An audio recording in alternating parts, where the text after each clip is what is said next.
Simple. We've got our Tottenham back. That's.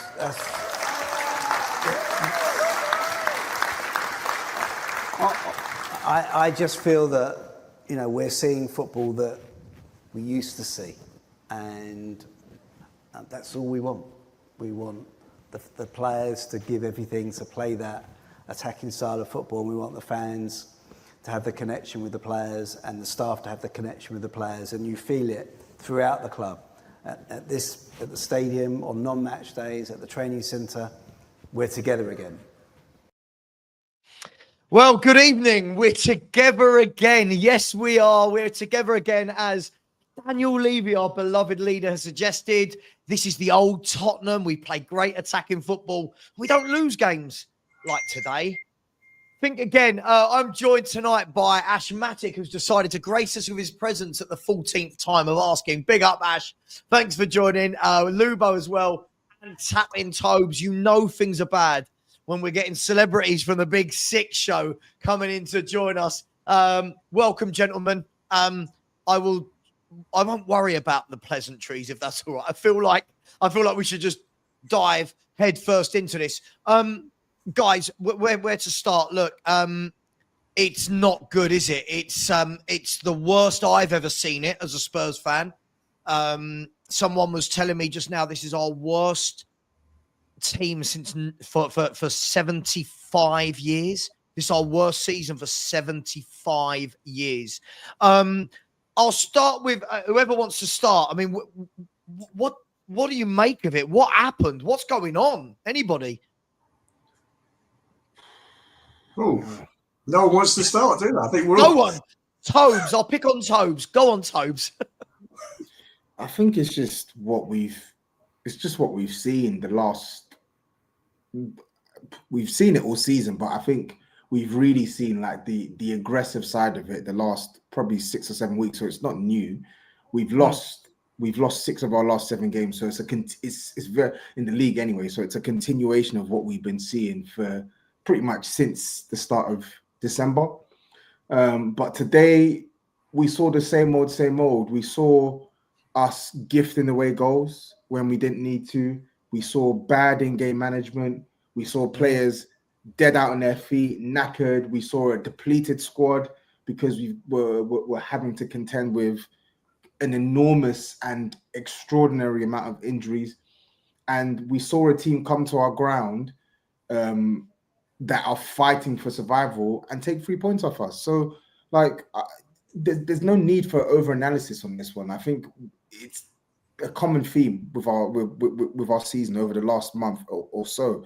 And when you look at the amount of points as well that we're dropping, we are dropping points at an alarming rate. And a lot of people obviously, I don't know if it's a lot anyway, but I feel like we're just coasting and accepting that Spurs are just going to lose games. But I'm like, you keep losing games and you're going to find yourself in a position where you didn't think Spurs would ever end up. But here we are.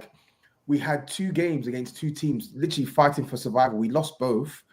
And now we have to contend with a battered squad away to Brentford. Everton are 1 point behind us with a game in hand. Wolves are closing in on us as well. You're going to find yourself in a situation that's going to be very difficult to recover, even when you get your Van de Ven, even when you get your Romero's back. So it's tough, man. It's very, very tough, but unsurprising. Well, I mean, Ash, let me come to you. Welcome, Dan. Welcome to the show, mate. Hope you're well. Even Dan. Ash, unsurprising, says Tobes. Isn't it a sad indictment that it is unsurprising? Isn't it sad that we're not all coming here tonight going, wow, that was a complete shock and we didn't see it coming? Isn't that the problem right now, Ash, that this is the norm? You know what? I'll be real. There's certain teams you have certain expectations of. For me, it was Everton last week. I expected us to win against Everton. Yeah. Albeit it was away.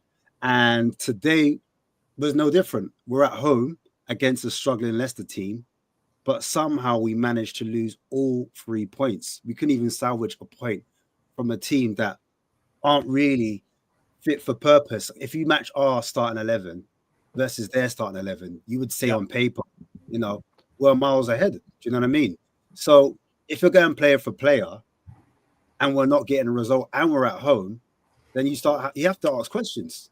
What's going on? Why are the players not motivated? Why are they not getting 3 points on the board? It's as simple as that. There's no hiding anymore. Do you know what I mean? And so there's a situation where lots of fans are saying, at first it was, you know, it's the injuries. Yeah. And then second of all, it was the tiredness. And I'm still hearing the fatigue issue, especially from the manager as well. But regardless of that, there's other teams that are in similar positions where they're playing twice a week. Do you know what I mean? They're having to rotate squads. They're having to rotate players. Football's not 11 aside. Like, it's a squad game. You have to rotate the squad. And you have to manage the players on the pitch, on and off of it. So as a manager, I'm saying, and I stress that word, the whole point of your job description is to deal with things like injuries, to deal with squad rotation. And then when it becomes difficult, you want these type of players, like if they really are fighting for you, you need a bit of fight. You need a bit of a tenacity. Do you know what I'm saying? Especially when it's difficult. Especially when, like today, when we went, like, let's bring it in today's game, Leicester. When we started to go 2 goals behind, you kind of need your players to kind of have a bit of grit, a bit of steel about them, a bit of hunger, a bit of fight. And even if we are supposedly an attacking team, right? If we are an attacking team, expect an attacking team to create attacking situations. In that second half, I asked the panel, how many attacking opportunities was there today? I'm struggling to think myself. Yeah. So if you're going for one extreme, a defensive manager, into another extreme, an attacking manager, but that attacking manager is not even delivering on that front, then questions have to be asked. And that's what I'm going to just start with that. Yeah, no, look, absolutely. I mean, Ian, look, let me come to you. I mean, look, we can talk many things. I just want to quickly show you a few things, Ian. I believe that we've got 4 points from our last 36 or 5, whatever it is. Worst Spurs team for 75 years. It's been 84 days since we won at home. 13 defeats in 23, 8 points from 13 games, and 1 point from the last 21. Ian, why is he still in a job? It's a complete mystery, isn't it? I just don't see us winning another game while he's still at the club. But he needs to get out. They need to bring someone in, or just a change of face, just to freshen, just try and freshen up. New ideas to throw at the boys. Just bring them back into a basic system. I feel like what was the name of that BBC One program? Do you remember where you went back? The guy was a policeman, wasn't he? And he was back in the 70s. Oh, yeah. I know what you mean. Yeah, it's gone, but I know what you mean. Yeah, I feel I've been taken back into the 70s. I feel that I'm watching the 76-77 season, which was the year we went down. And I saw a comment on here, Spurs are sleepwalking into, a relegation dogfight. We're not sleepwalking. We're pretty much there, because with this form, we might be 8 points clear of Wolves and Ipswich, but that counts for nothing if we're losing every week. And I just don't see, players are knackered. He hasn't rotated. I mean, look at today. Prime example. He plays Gray at left back. Gray's played, God knows, he hasn't played. He's played every game for God knows how long. Everybody talks about with kids, you put them in, you bring them out, put them in, take them out. You don't hit them with God knows how many games on the spin, like Pep did with Foden. Prime example. And could have played Reggie on left back, give him Gray a break, put him on the bench, and on the rotation side, you look at the substitutions. Took Richarlison off. I can understand that Richie's just come back. He was overplayed. I think it was only meant to be on for about half an hour. I think first game back last week, and he was on for God knows how long. He had to play the whole game, and today takes Richie off. He's got a centre forward on the bench. Lancashire. Sonny's never done well as a target man at centre forward. Just walked out of there just thinking, The team's gone. There's no confidence. There are no leaders. You know, Leicester equalised straight after half time. Where's the captain pulling the team in? Come on, boys, keep it tight. Pick ourselves up. You know, the whole thing, we're just wide open. There's no system. There are no tactics. The team are running on empty. It's pretty much a lost cause at the moment. No, I agree. And Dan, I'll come to you to get your say, and then we'll do a bit of a free-for-all so we don't have to just go around in a circle. I mean, Dan, great point Lubo raises there. You know, we're 2-1 down to Leicester City. You take off your striker, you don't bring on another striker, and then he brings on Will Lancashire in the 94th minute of 97. Yeah. You've got Serge Reguilon, who's a left back that can't play on Thursday because he's not in the cup in the UEFA squad.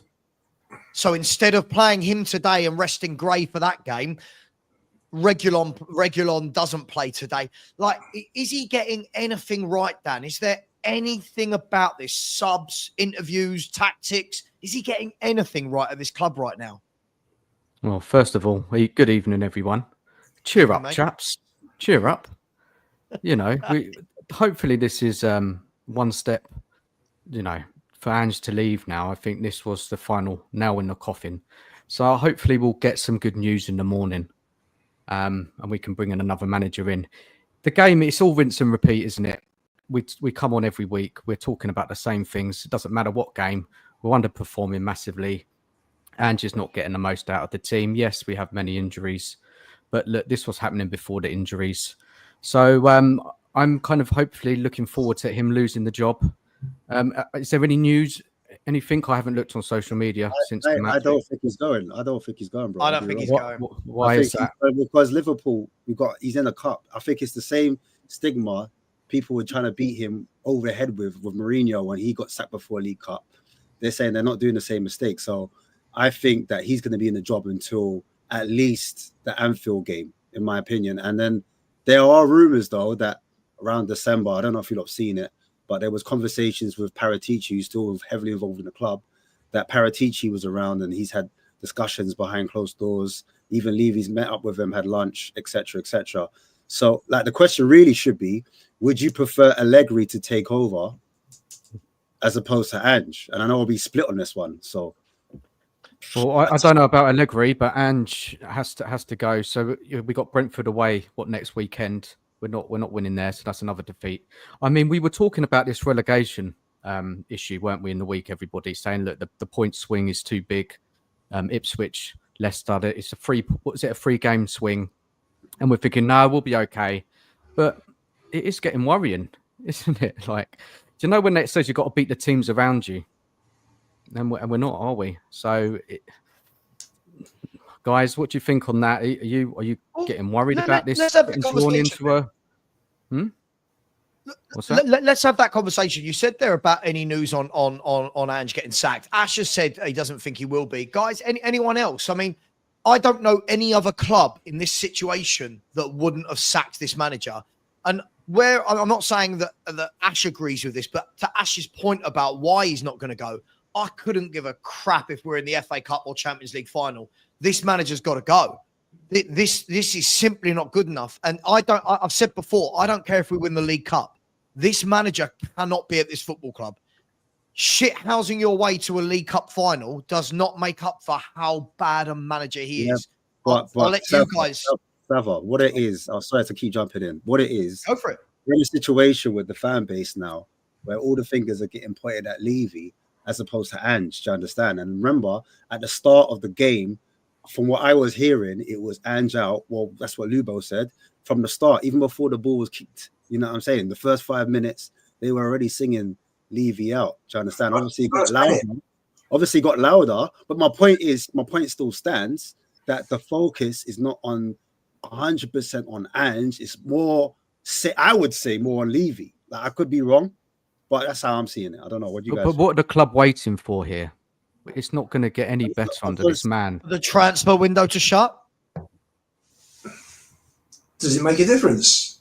They're not going to buy anybody. They're not bringing anyone in, that's for sure. Maybe there might be a loan coming. Possibly. We'll maybe get a to loan. that.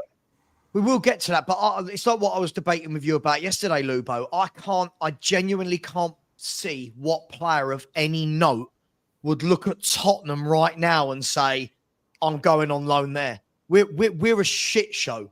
What player is going to join us on loan to play with these tactics? Tobes, let me bring you in. What would any player worth their salt? Like, look at Kolo Muani. What we tried to go for him. Why are players like that going to want to join this shit show, Tobes? Money, really, Savva. I get your point. We've sunk ourselves into such a bad position now that, like, we're making it such a deterrent to come to Tottenham. Like, the team's low in the table. We're not winning games. Players are dropping like flies. The only way to bring players is money, because in the end of the day, how are the teams that are beneath us able to get players of a supposed caliber that were lacking, right? How are teams like Bournemouth able to get some of certain players that we think would do well at Tottenham, right? How are Wolves able to go and get Cunha from Atletico Madrid slap bang in the middle of the season when they're fighting relegation? Like, I know that we're in the trenches at the moment, and I don't believe personally that Tottenham are a big club, because big club win trophies. I've never fell into that narrative that Tottenham are a big club, but we're certainly a club with enough stature and enough financial muscle to be able to attain a caliber of player to help us right now, and not just help us, to actually give us an immediate injection of quality. But it's not a capability that Spurs are unable to flex. It's a capability that Spurs do not want to flex, right? We know where we play in. We want to play in an arena where we want to pay relatively decent transfer fees for players that we know won't demand a lot in wages, because we know that they're not really going to disrupt our wage structure. They're not really going to upset the apple cart. That's the problem. That's the problem. So when I look at the talent that Tottenham can go out and get, there's talent there. There's players there that can really come and improve Tottenham, even in the Would they want to join Tottenham though, Tobes? My question is, I agree with you about the money. I think they would. I think we're in a relegation battle. We are Savva, but we're still one of 6 clubs who have never been relegated from this league. We're still a club who have enough at our disposal to tempt a player good enough to come and give us an uplift. Okay, when it comes to the likes of an Isak, that's a pipe dream. When it comes to the likes of a Vlahovic right now, that's a pipe dream. Like, we get it. Those type of players, they're not attainable for Tottenham. Bruno Guimaraes, they're not attainable for Tottenham. Mamouche, they're not attainable. But don't tell me we can't go and splash 60 million in Crystal Palace's face and grab Eze. Don't tell me we can't go to Wolves and throw 60 million in Cunha's face, or 70 million, and grab Cunha and give him and double his wages. We can do these things, but we choose not to. But let me ask you, just off the back of that, before I bring in the other boys, because there's a few things there. Whilst I agree with you on one hand, I still think there's going to be this whole friction of, does he want to give? Does Levy want to give Ange any more money? I think that's a big factor. As does he want that if he's thinking that he might be letting him go? And B, do we, Tobes? I don't see what I'm hearing, and this is where Lubo might come in a bit later. I think he's a bit more clued up than I am on this. My understanding is that Spurs don't have this money. My understanding is that we're actually struggling financially at the moment, as crazy as that sounds. But I might be wrong, but that's what I've heard, is that we've not got the funds to buy a Cunha or an Eze. So for me, on the first point, on them trying to balance sacking him and not giving him more funds versus keeping him, they had a period where they should have sacked him in December. They didn't. They've now let it drag all the way to January. They've not got rid of this guy. So this is what I don't understand. Like, I want him gone at this point. I'm fed up with it, to be honest. But the fact that they haven't got rid of him and they keep putting out reports and feelers that they're backing him tells me that, okay, fine, you are more sympathetic to the circumstances he's dealing with. So if you're sympathetic to the circumstances he's dealing with and you're keeping him and you're backing him, why are you not giving him players? And then to double down on my point as well, yeah, this was the same rubbish that people were trying to throw in my face. I remember when Conte was seemingly on his way out in January, the period where we signed Pedro Porro. And my answer to the whole point of, okay, a manager is showing his ass, he's showing that he's not good enough, so they're hesitant of not giving him more players. My thing is, why does this have to come at the expense of the club? Like, I've never ever bought into this whole gimmick of buying managers exclusively to fit to fit one person's style of play. You should always buy a player who, at the first and foremost, has the right technical base and physical profile to make the club better. And then when you take those two parameters, then you look at, okay, now can this manager play the way that, can this player play the way that the manager needs? It shouldn't be the other way around, because when we go the other way around, that's how we pigeonhole ourselves and we create a squad. Do you get what I mean? I hate it. No, I hear you. I just wonder whether or not there's and again, look, I don't think there's any right or wrong here. Look, I agree with you. Look, there was a period where he should have gone. For me, I said it. He should have gone at the end of last season, but that's another story. I've said it all year this year that I don't want him. I think he's terrible. I think one of the things, and Luba, I want to bring you in on this about the situation as to have we actually got the finances, because my understanding is that is the reason that they have been trying to get the likes of Skriniar on loan and Mawani on loan, is that they haven't got 40, 50, 60 million to whack down on a player. Am I miles off base from your understanding? Well, if you're looking at close to £30 million repayments on the grounds per year. Yeah. You're talking about 60 million per year approximately on transfer payments, the ones that are amortized over several years. So there's 90 million before you start. Right. The wage, I see the, who was it? Was it Deloitte came out with the latest figures, and they're saying that Billy's just saying, where's all the money going? Not on players or wages. Absolutely, fully agree with you, Billy. Hope you've had a good week travelling, because Billy was in Everton, then went to Grimsby for the Youth Cup match on Monday, and then went to Germany, on Wednesday. So that's off to you, Bill. Is that Billy Keynes? Yeah. Yeah, I remember seeing him in the Galatasaray game. He goes every game, man. Every game. I can only imagine my wife would divorce me if I attempted to do 2 of those things in 1 week, let alone all 4 of those things. Like, I can't imagine going, yeah, love, I'm just off to Liverpool, followed by Grimsby, then I'm going to Germany. Do you know what I mean? Yeah. Wow, fair enough. So the question is, again, having our chat at half time, one of the boys today was saying that they choose to spend a certain amount of money to make Tottenham competitive, to keep the crowds coming in, the food and drink being sold, the merchandise in the club shop being sold, but they never go the extra mile. So that has kept us, along with people like Redknapp, Yol, Pochettino, plus Harry Kane, who's basically carried the club for a few years. So that kept Levy out of trouble, but your luck runs out sooner or later. If you're not actually contributing anything to an overall club, and it all starts with him, and I don't want to get into the Ange or Levy thing because they're both to blame. We'll get into it later. Don't you worry, Lubo. We can all slag off Levy for a bit later. No. In terms of where the money is, well, if you're looking at the figures that Deloitte's mentioned, so you're looking at 519 million. So we've lost all the Champions League money from 549. We've dropped 30 million, I think. We've lost X amount of Champions League money, and in effect, take away the Champions League money, we're in front. The wage bill is now 42% wages ratio to revenue. We're the lowest in the Premier League. This is up to last summer. Exactly. We've now saved another 30 million off the wage bill. He's cut the wage cap now down. I mean, now that Kane's gone, there's no 300s, and Lloris is, I think Son is the only one on 200. Yeah. I don't know how true it is. I'm not in the accounts office, but it's been reported. He's the highest paid player, isn't he? He's up there. He's the highest. I think he's the highest, and Maddison is the second. And I think you've got Maddison on 190, I think. And Maddison, I think he's on around 170. Is he? And I've seen And it reported. then Thibaut Turbo Werner's on 165, isn't he? So fair play to him. Yeah. Well, let's hope he takes the offer to go to America in the next few days. Yeah. That'll be a result, won't it?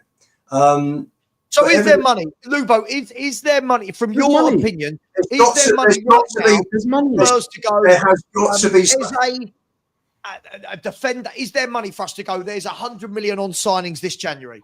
There's money. That they can find it. They are so well clear of breaking FFP. Right. Okay.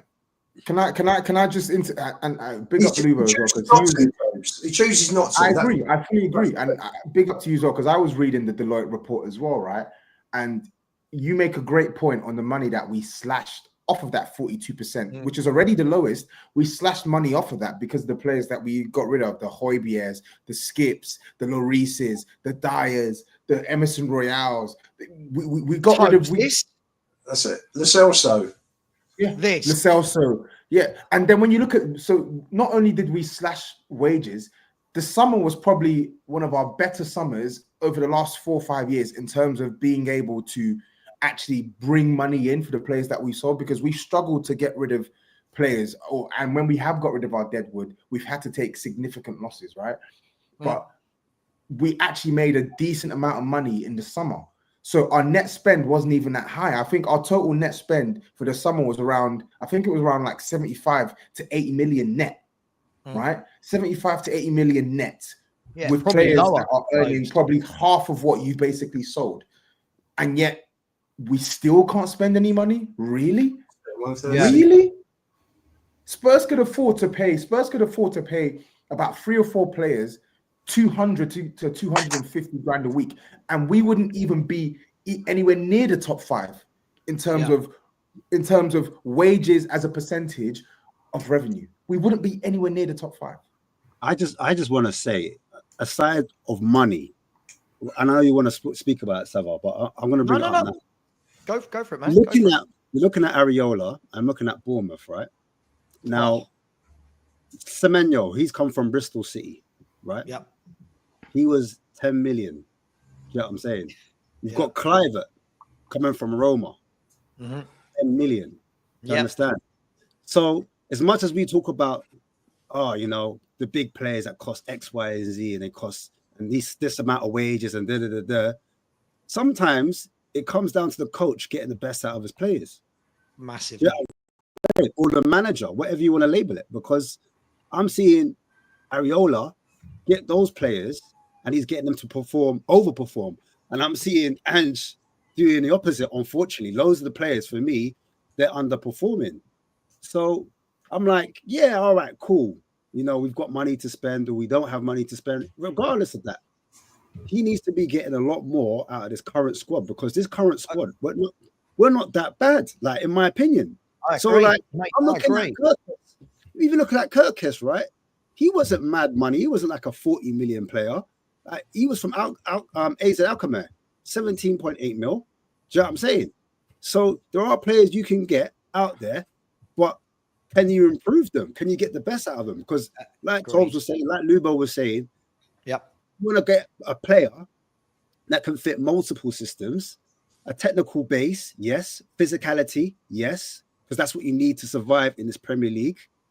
And once you got those 2 components, minimal, then it's down to the manager or whoever's employed or the coaches he's employed to upscale and improve that player and take them to the next level. But we're in a situation at the moment where we've got a base, and I don't know if it's the style that's stifling some of the players, because some people might argue, yeah, Ash, but the players we got in we got wing backs in from Conte, or Bentancur was bought from the Conte era, and so that doesn't quite meet our system. It doesn't matter. Do you know what I'm saying? The manager should be able to, a bit like Slot, what he does, he sees a player. Gravenberch wasn't really fancy. People weren't raving about Gravenberch. All of a sudden, he's playing him in the 6. He's able to get on a half-turn, progress the ball. He's looking like a new number 6 now. Everyone's raving about him, like how he's like their number 1. He's one of the spines of the team. Why couldn't we get that from our manager, from our coaching side? Why can't we take players and elevate them and put them into a system that works? Ash, that's my thing. This is something that Lubo and I always, me and Lubo have debates every day. We talk on the phone, don't we, Lubo? We have a great little chat. And something we always not disagree on, but come at it from different views, I would say, is my big thing is we could sit here and talk about Levy and what we need to do and what we need to spend. But I'm in agreement, Ash. This squad is nowhere near 15th. This squad isn't. Even when you look at the 11 that played against Everton, you look at the 11 that played today, people could go 9 injuries, 10 injuries. Let's break that. Like when you break it down, a lot of those are bit part players anyway. If we're going to be brutally honest, right? I heard this, when Bentancur comes back, our midfield looks different. No, it doesn't. It's the tactics. It's exactly the same when Bentancur comes back, right? When Udogie comes back, well, Udogie's been present for most of the season other than the last 2 games, and we will pour down that side then. Hang on, Lubo. Let me, as they say, let me land in YouTube world, right? My worry is, yes, I think you're going to have a drop-off when you've got significant number of injuries. But, Ash, the big thing for me is when you see a well-drilled, well-coached team that know their system, every player knows their job, they know where they're meant to be. And if a player gets injured, the one coming in knows exactly what to do. And if anyone hasn't guessed by now, I'm talking about Bournemouth, who have 10 first-team players out injured, right? They have 10 first-team players out injured. During that period of time, right? Not always had 10. For the last 12 games, they've had anywhere between 5 and 10 injuries. They're 12 unbeaten, right? They've got both their 2 centre forwards out. All of their right backs injured. Their main centre half injured. Their centre mids is being swapped around, right? They've had to put Cliver up top, even though he's not an out striker. They're not just coping with their injuries, Ash. They're battering teams. They've just stuck 9 goals past Forest and Newcastle, who were the 2 most informed teams in the league until last weekend, right? We have a few injuries. Yeah, we get injuries and we all go, oh, but when these players come back, and when we go through the tactics later, sorry for the rant, Ash, I need to get the rant out before I let you lot all go, right?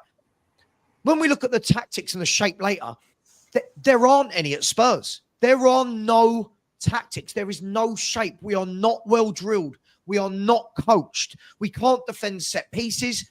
We can't defend transitions. Our fullbacks are never actually in a fullback position. Our centre-backs are 10 yards too high for where they should be with their pace. Our central midfield is non-existent, no matter who plays in there. And I genuinely think the injuries is, yes, it's a thing, but it's far too much blown out of all proportion. I'll shut up now, but that's where I feel that this manager for me is, I'm going to call it out. This is the worst manager in the Premier League, and this is the worst manager I've ever seen in 40 years of supporting Tottenham Hotspur.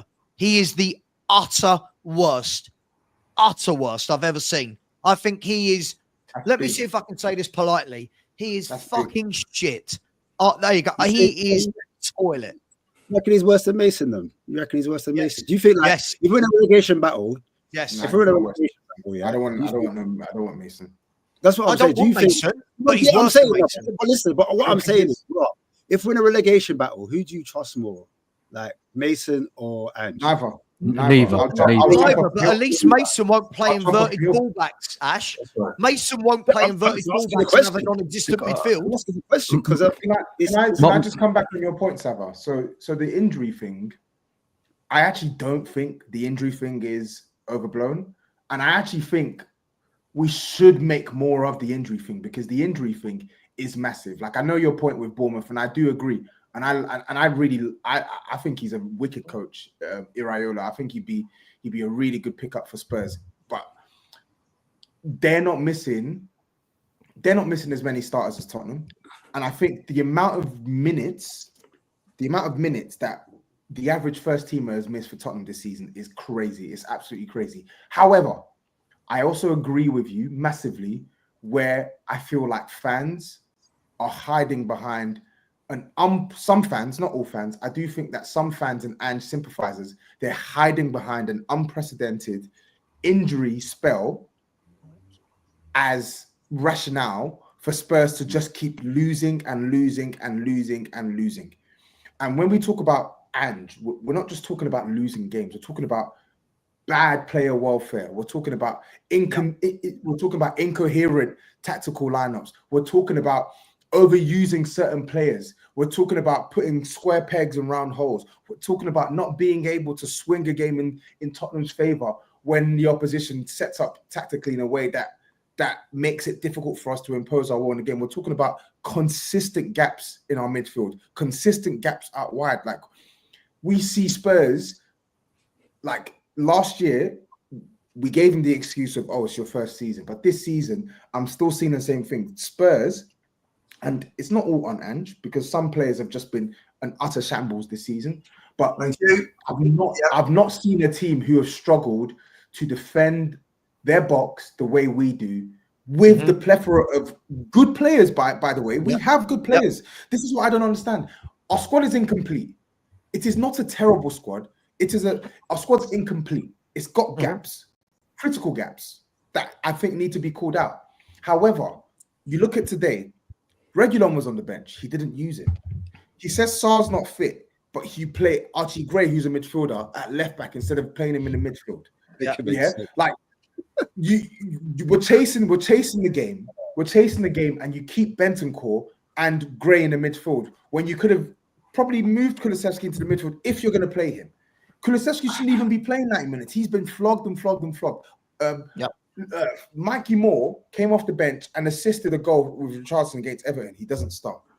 Like Lancashire, you take off Richarlison, you don't bring on the teenager. Like, and this is a game where we've got a decimated amount of injuries, but I could probably give the exact same scenario when we had fitter players. I look at Crystal Palace. Crystal Palace were down 1-0. We're down 1-0. He takes off basically all of our creators in Maddison and Kulusevski and plays a 4-2-4 with Basuma and Sarr in the midfield. Two guys who struggle with progressive passing into the final third, and plays runners in Werner, in Son, Solanke, and Richarlison. Who's going to link the midfield into the attack? And then we play Ipswich a couple weeks later, and you play the team that should have started against Palace, you play against Ipswich, and the team that should have started against Ipswich, you play against Palace. I'm just fed up of the lack of common sense, managerial decisions. I'm fed up of it. Can I jump in? Go on. Can I just say firstly, I saw a report yesterday that only Brighton have had more individual injuries for all the Premier League squads. Brighton are number one, Spurs are number two. Now, where the injuries are kicking in, particularly now, is because our players are being run into the ground in training and in matches. Where injuries kick in is it takes away any potential for rotation. The same players are now being played. I think Dragison's played 20 games on the spin now, and he's starting to look. Again, I don't know how that ball went past. Was Dragison involved with the first goal, or was it Davis? We couldn't see today, but he was at fault. I'll show you in a minute. He was at fault with Trossard. He was at fault with the Everton boy for the second goal last week. He's looking sluggish. Players are looking very tired now because there is no rotation. There's so many injuries, which goes down to the system and goes down to the over-intensity in training. The players. Ian, quick question on that though. Before all the injuries, did he rotate at all? No, he didn't. He doesn't. See, this is why I think that argument goes out the water. He doesn't rotate, and because he doesn't rotate, we're in this position with injuries. I think there's even another problem where the way we play, I think, because he wants to do possession style football, we try to build up with short passes, and to build up with short passes, you need technical players. Am I making sense? So you need players that can hold on to it, look after it, and are a bit more intricate. Now, when you've got Papa Sarr, who for me is more of a box-to-box ball carrying type. He's not a person that's going to look after the ball and be safe in possession and help you to get out and beat presses, etc. I think that was part of the reason why today we were looking a little bit off it, where we lost that ball on that right-hand side between Porro, Sarr, and even Dragusin, who's, again, not a technical player. He's not really good in possession. And then you're starting to think, why wasn't players bought for the particular style that he wants to integrate? Or why didn't Ange not play short and play a bit more direct and play more of the transition, where players play on the transition? They are literally on the counter attack. When I say transition, that's what I mean. So you go more direct, essentially. Players are further up the pitch, they're higher up the pitch, and they're a lot more wider. I felt we were too narrow, and when you play too narrow, it's easy for teams to kind of press, and we play it over and over again, where sometimes we play out the back and it becomes, the patterns are too obvious. In fact, sometimes there's no patterns at all. And so when teams just press us and win the ball back, it's all shambolic. It's a nightmare. And we started, as soon as they get an attack, it gives them confidence. Because that's what I saw in the first half. Because everyone was, not everyone, but people were saying, you know, first half we were all right. I thought we were poor in the first half, if I'm being totally honest.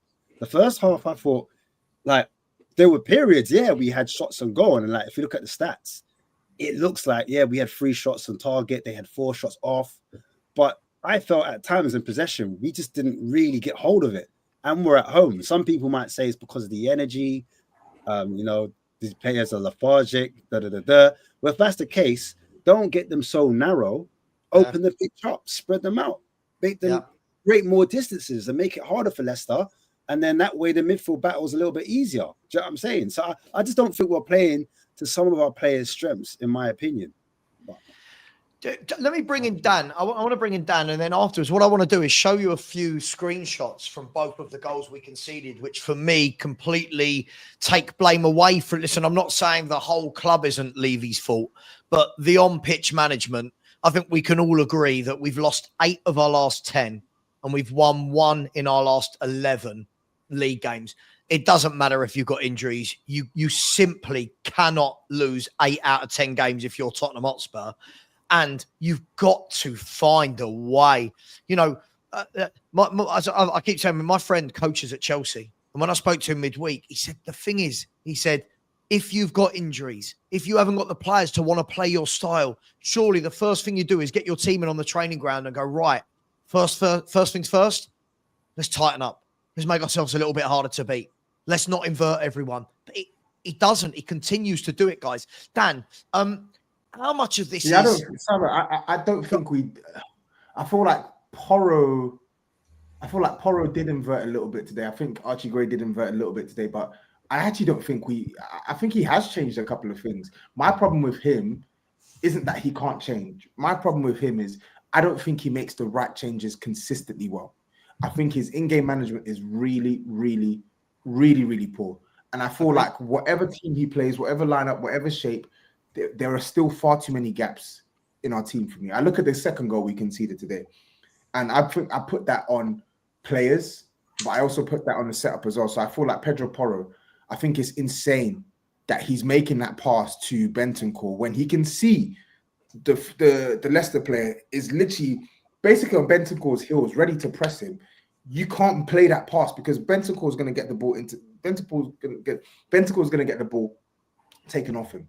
But even when he takes the ball off him, El Khanous, right, is about 35, 40 yards away from our goal.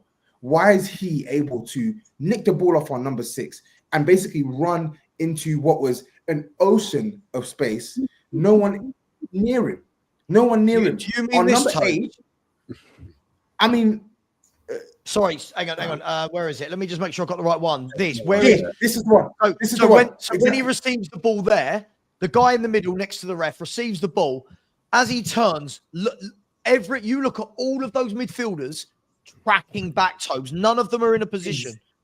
Exactly. And this is the point I was trying to make. Like, listen, mistakes can happen, right? Players can give away the ball. When you give away the ball and build up, sometimes the team's not set, right? So the oppositions can catch you out. But I've seen this far too many times in our midfield, whereby the starting position for certain players, it's just all over the shop. Like, it's the same thing against Nottingham Forest. Nottingham Forest, Jed Spence lost the ball box, but then you have to ask yourself the question: what the heck is our left back?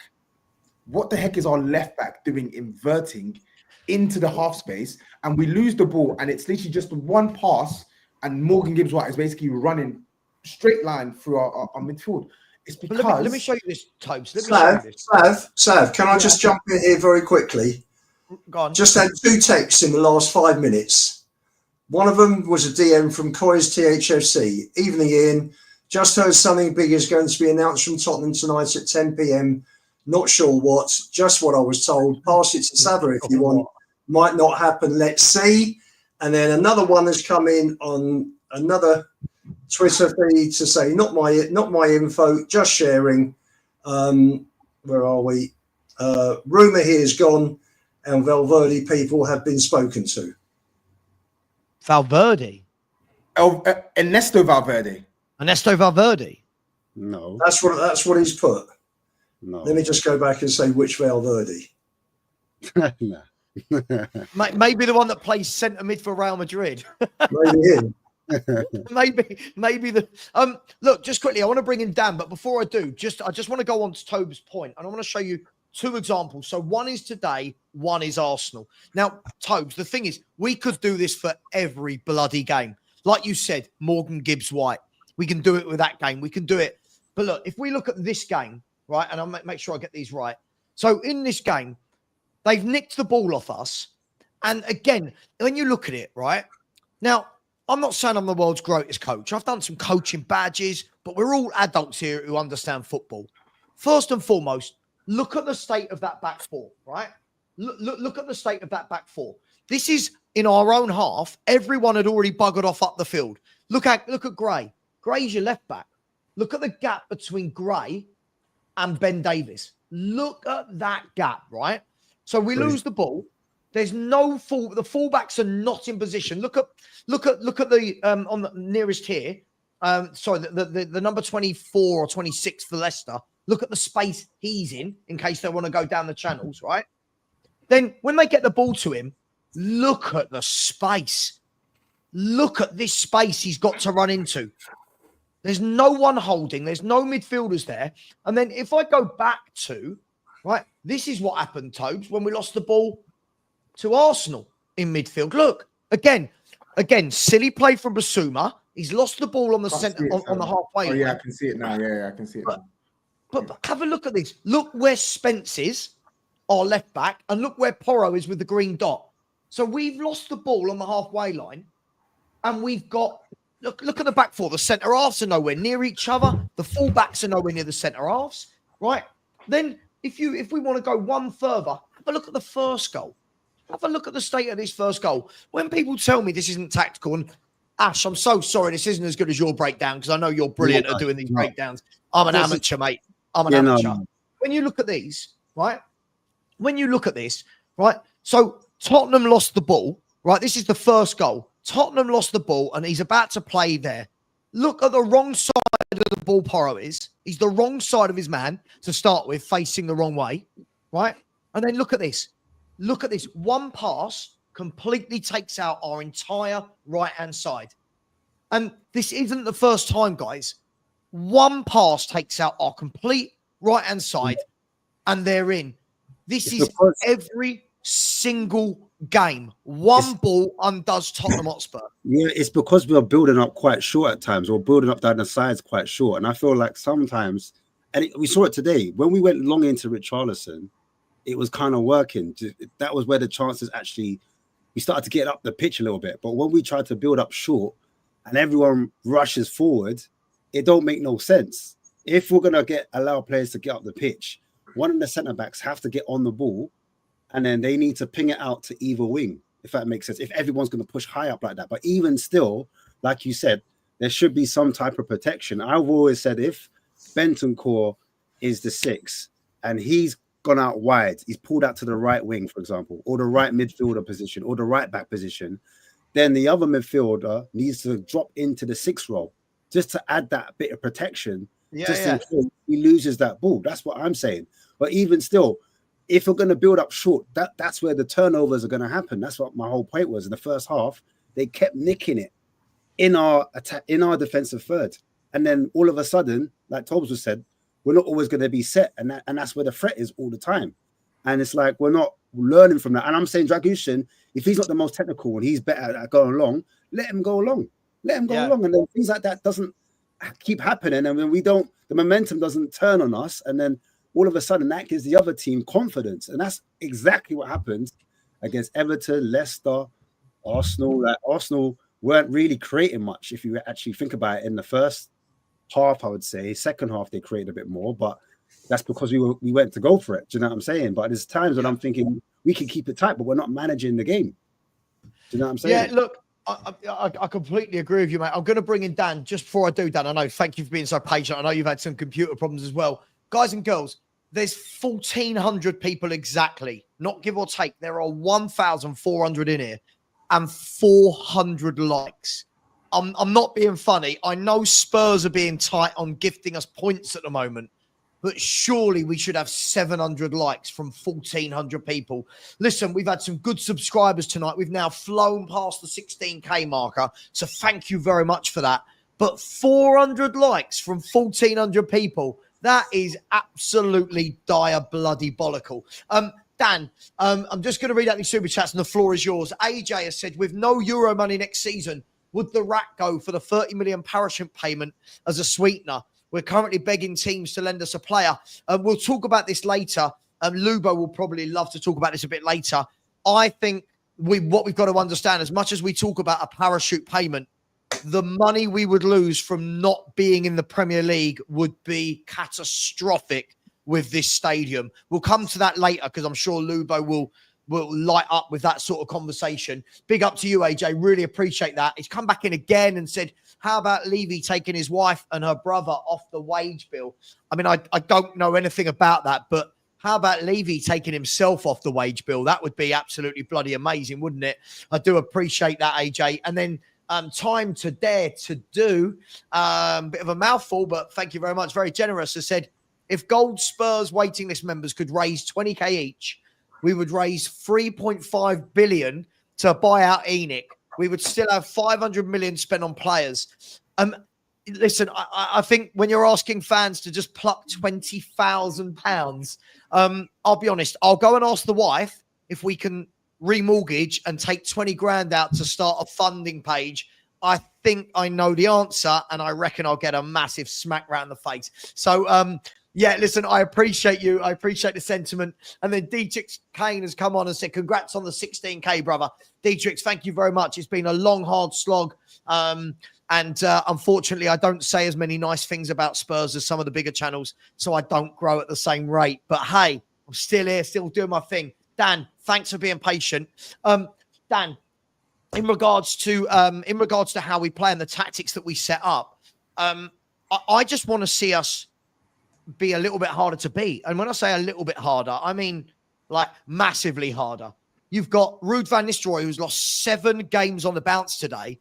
He's come to Spurs, set up really well, I think. I think he's set up really well, stifled us, and got Winks and Samare running that midfield.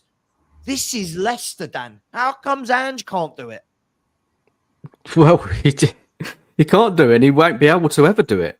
This is why he needs to leave. All the evidence of her tonight, show after show, we talk about how bad his tactics is, his system is. We're declining every week, regressing every week. There's nothing more to say about the guy. And look, come on, guys, we must realise something is going on. We haven't signed anyone. They're not giving him any money, right? Something is going on. Yeah, I don't know what it is. Maybe they're trying to get someone, and it's not as easy as it all looks. But after that game today, he has to leave. He has to leave.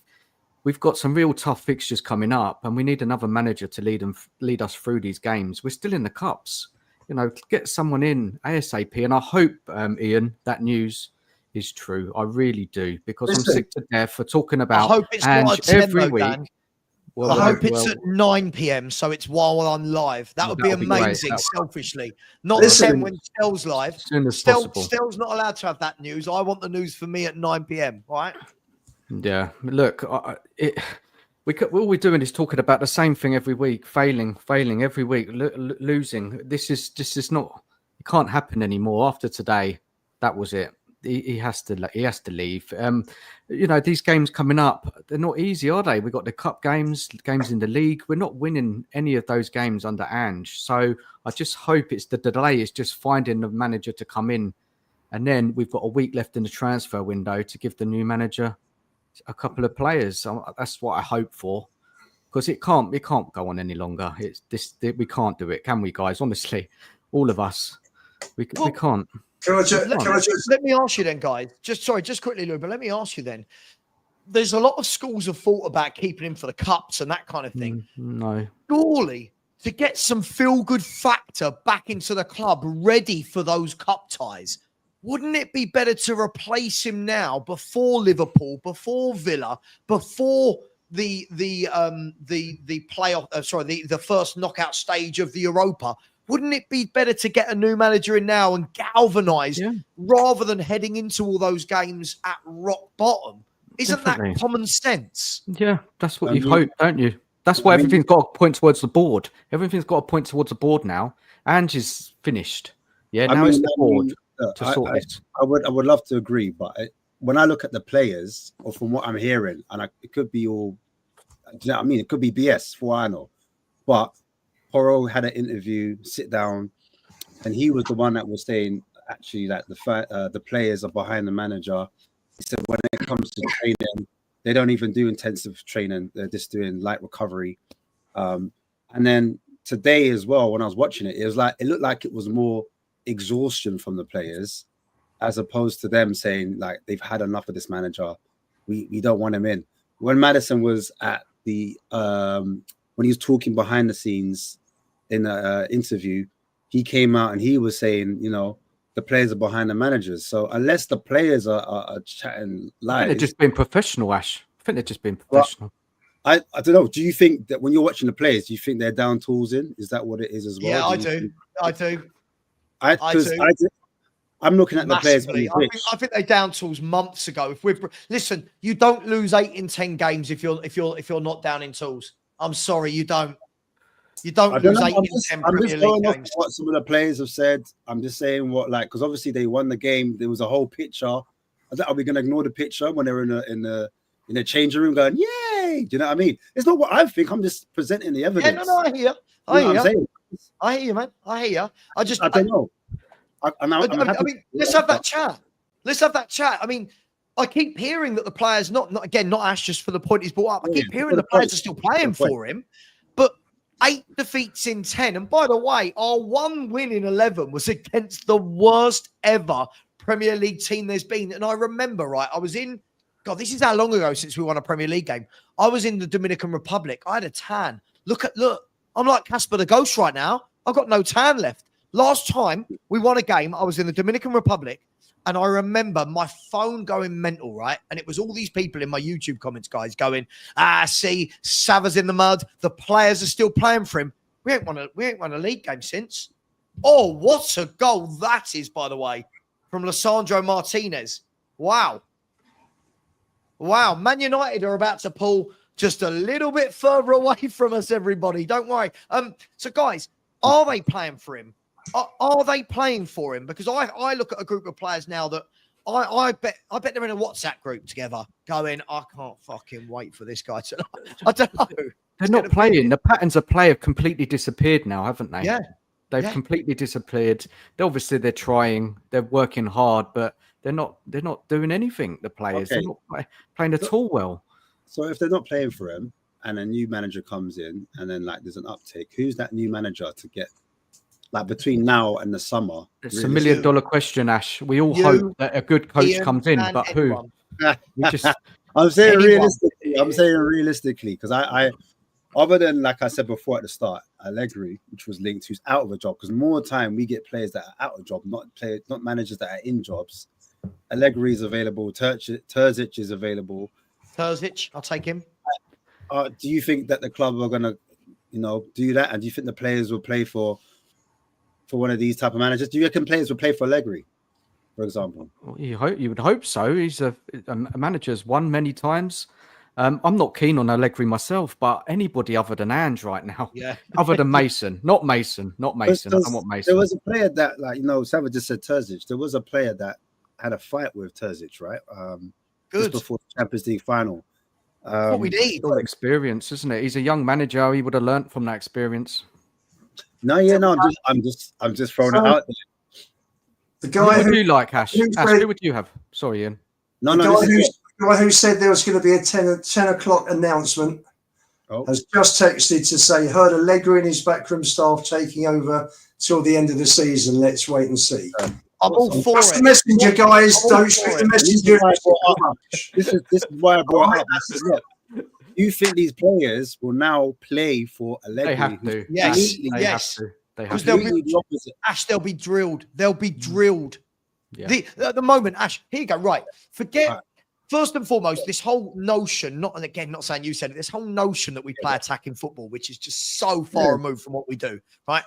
Listen, I'm not going to sit here and go, oh my God, Allegri, my dream appointment. But I'm like, Dan, I'm at the point where if you told me George Zippy and Bungle from Rainbow were taking over, I'm all for it. This is the worst manager I've ever seen. Allegri, we might despise his style of play, but you know what? I guarantee there'll be no one inverted. I guarantee there'll be a midfield sitting in front of the back four, and I guarantee our wingers will actually try and take on a man. He will go back to basics. Him, Terzic, anyone. Maybe it'll be a 6-month contract to the end of the season, maybe. Anyone. Yes. Yeah. Anybody. But you know what will happen, guys? If a new manager comes in and we go out to Liverpool and don't win the Europa League, people will go, if Ange was here, we would have won that. You watch. No. You watch. So Ian Lubo, right? Ian Lubo has confirmed Allegri taking over from Tottenham at 10 p.m. tonight. Is that right, Lubo? I've heard from a contact on Twitter. Flip it. Whack it out there. Someone on Twitter has said. Someone on X has said Allegri will be. Big up, Kate. Big up, Kate.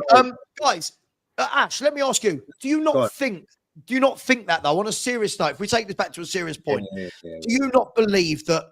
Whether we like the style of play or not, let's say Allegri came in for 4 months. That's all it would be, right? February through to the end of May. Do you not think from game one, you would see, oh my God, we've got a shape? Do you not think it would be? Yeah. He typically played with, from what I can remember, I think he played with a back three, right? Was it a back three? I think I've seen both from him.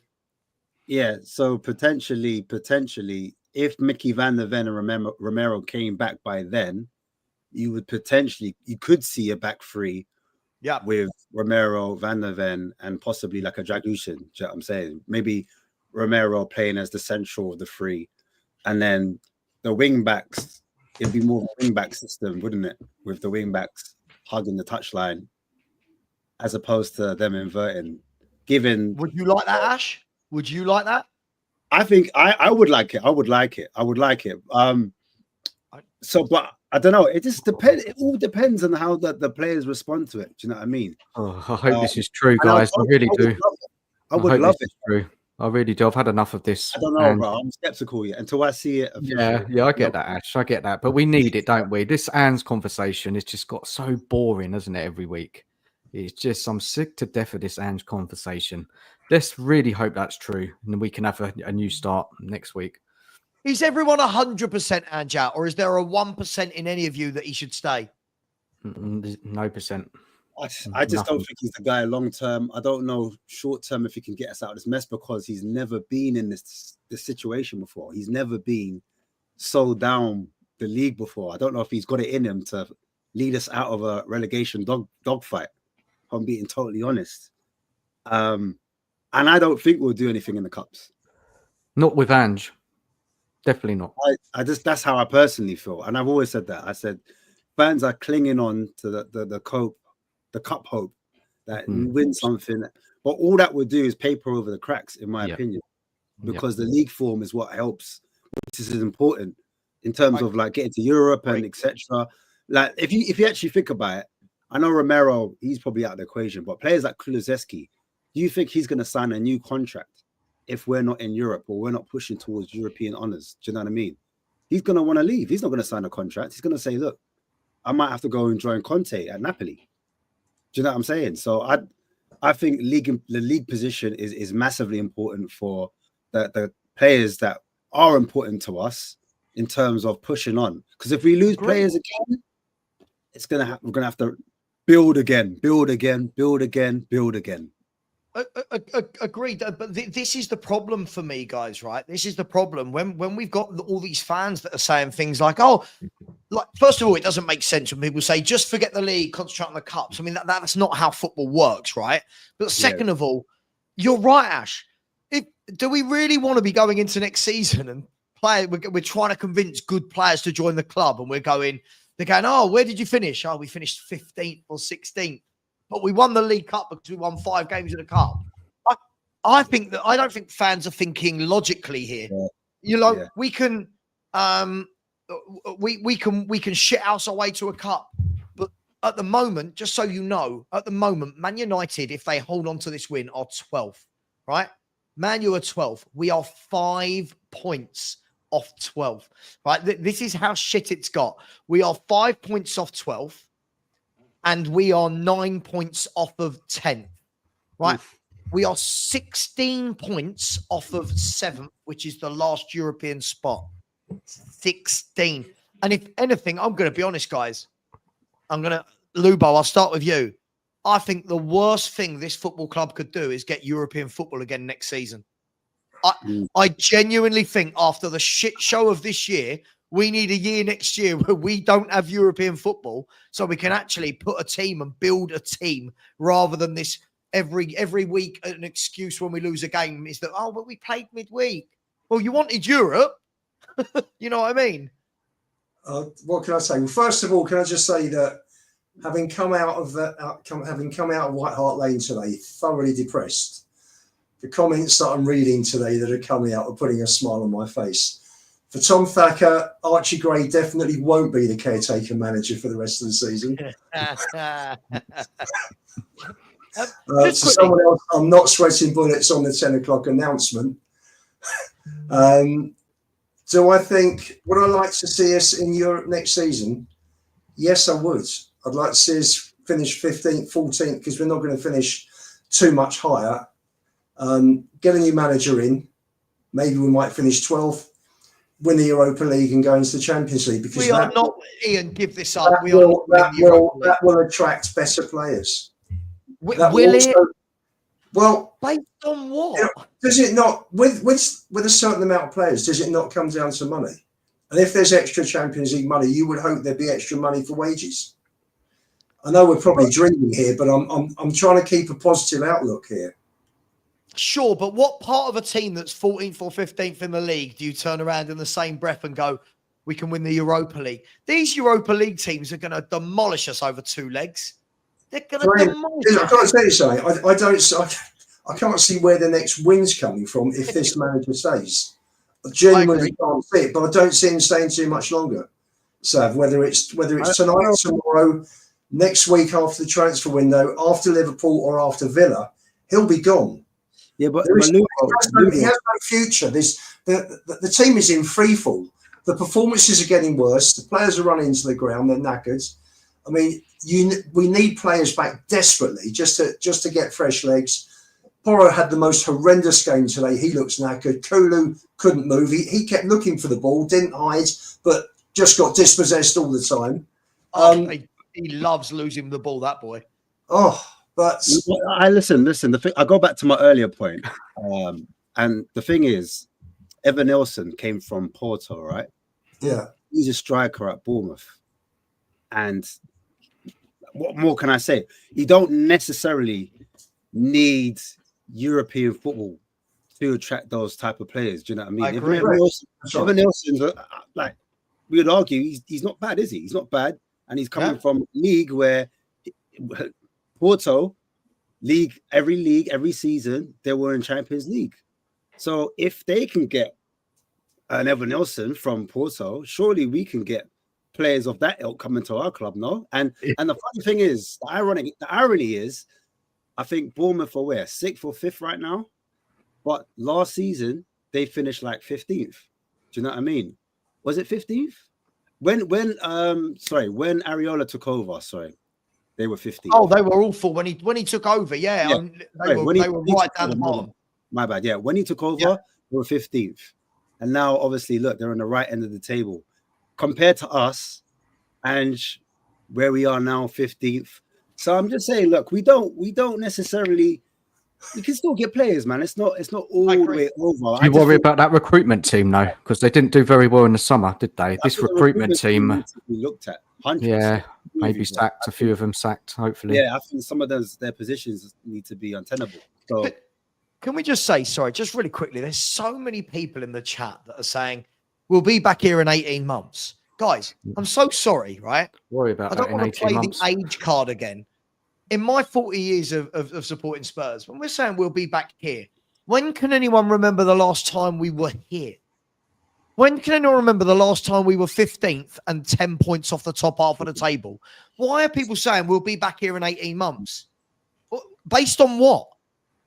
When did this last happen? Don't even worry about 18 months. We just need to get some wins. You know, just enjoy that.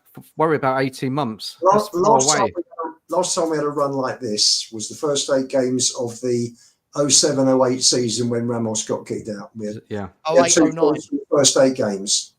That was the 08, last 09? one. 08-09. Yeah. So 8 games, we lost 6, drew 2. Yeah. Out he went, and in came Redknapp, and we had 3.5 brilliant years. There you go. All right, we didn't get over the line, but what look at them. We Look don't what get a over the manager line came anyway. in, put a shape together, bought some solid pros, some senior pros. By the way, when we're talking about senior pros, don't forget this is the manager that openly came out and said there's 2 ways to have seniors in your team. You either acquire them or you develop them, and I choose the latter. I want to develop them. yeah, he admitted that he was wrong on that one. He admitted that he was wrong on that one, and he said he needs to improve on the senior ones. What it sounds like the club ain't doing either. Club ain't looking to bring in any seniority at the moment. We've got how many days left? And yeah, by the time if they do bring players in, which I'm not too sure if they will, but even if they were, it's a little bit too late. It's a little too. Do you know what I'm saying? They should have done it What, at the now? earlier. No, yeah. Oh, sure. Yeah. Now it's The players are coming back in the next 2 or 3 weeks, aren't they? They'll be quite a few players back. Exactly. That's my point. And what players are going to come in for 2 or 3 weeks, knowing that Ange doesn't rotate, and they'll be out on the bench 2 or 3 weeks later. Yeah, so no one's going to come in. So you've got his lack of rotation. You've got the team in free fall. You've got the problem with wages. You know, probably a fight regarding structuring the deal, because there's always a fight regarding how these deals are structured with Levy. So you got no chance for me unless someone's absolutely desperate to get out of a club and will walk into Spurs. I don't see anybody joining in the next week. Yeah, but if the manager changes, do you think we will then bring in because of then there's a chance. That's right. Then it's a completely different situation, Dan. But as it stands today, let's say Allegri, whoever it is, let's say ex-manager comes in tomorrow morning and joins us for 4 months. At least then if you've got a loan player, that manager speaks to the loan player and says, look, this is new for me. None of those players are guaranteed to play. So I'm bringing you in. I want you to play. At the moment, if Ange speaks to them, listen, as I keep saying, if you're a right back coming Spurs, you know Porro's playing. If you're a left back, you know Udogie is. If you're a centre half, you know Van der Ven and Romero are. If you're a left winger, you know Son is. Solanke is. You know, this guy does the same thing on repeat. It's the definition of insanity. And yet we still keep sitting here going, well, if we bring a player in, I don't think any player of any quality wants to join Tottenham right now. And Ash, I don't know if you agree with me on this. You do a lot on bringing in players. For me, I think there's only 2 reasons players move in a January window. One, a massive bid goes in, and I'm referring to a marmouche to Man City. Right? We know we're not doing that. Right? We know we're not going to go and take someone's prize asset for 75 million. The second one is going to be if a player is not playing for their club at the moment and is looking for football, right? I.e. Marcus Rashford, lots of talk about him moving, right? Mm-hmm. That's sort of a move, right? And at the moment, what player are we going to get in that isn't playing somewhere else, that's going to come in, be promised first team football by Ange and play and want to play in this formation when everyone's losing their hamstrings and we've lost 8 out of our last 10? I just don't think it's attractive, guys. I think it's really unattractive to be at Tottenham Hotspur right now. Guys, we're in a crisis, massive crisis here. Yeah, we are. And this is why we need to get him sacked, get another hopefully Aguilera comes in and sorts us out for the next rest of the season to give us some stability. Look, that's what we need. I don't know about him long term, but we're in crisis now, so we need somebody now, tomorrow. I think a lot of the fans are scared of going back to defensive football. I think that's why they're against. Yeah, but we can't be scared in a crisis. We But just are we need playing something. attacking football now? Like, I No, don't we're think not we're going playing. back in football, but I think to go back to where we was, fans definitely hated that. I mean, I don't know. That's what I'm getting. That's the vibes I'm getting. I'm thinking Allegri. Yeah, Do you think fans hated it when we were fourth and Conte got sacked? No, it's different because I think with Conte they stomached it because he's a elite manager and we were getting results. Agreed. I just think if Allegri comes in and we're playing the likes of, I don't know, a team you don't think's, it's a hard one. Like, I know what you mean, Ash. I know what you're getting at. Imagine playing against Leicester, but just not having the ball at all. Yeah, and I remember those days. Yeah, peppering our goal. And we're like, wait a minute, we're meant to be Tottenham Hotspur. You know what I mean? But on the flip side, I totally agree because we lost against Leicester and we had the ball. So it's like, I feel like we're damned if we do, and we're due if we're damned. So it doesn't matter. What about that word, Ash? You know that word? It's a 7-letter word that begins with B. What about balance? What about a manager? Like, surely we don't always have to be ultra defensive, but surely we don't want to. I mean, as I said, this picture for me just absolutely cracks me up. Like when it's not that one. It's as the ball's about to go into him. Where is it? It's here.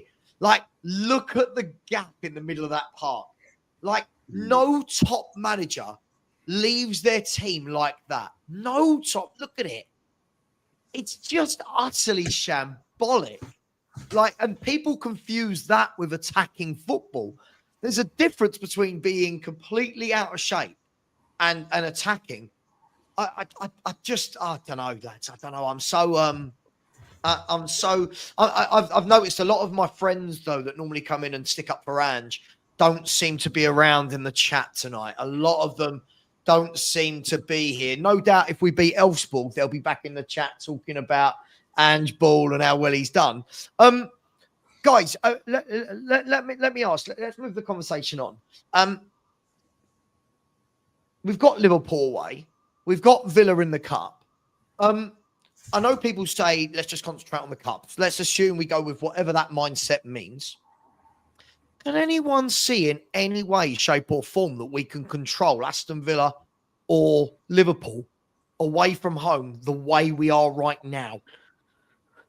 No chance. No chance. No hope. It's luck. It's fluke if we get past that, if we win one of those games. Luck, fluke. No chance at all. Number one, I'm hoping there'll be a new manager. I'm just getting text here saying that the thing about Allegri is all over Twitter now. So either someone's put it on Twitter after listening to me, or there is genuinely something more to it. It could be Paratici with Allegri, with the Juventus connection. Never know.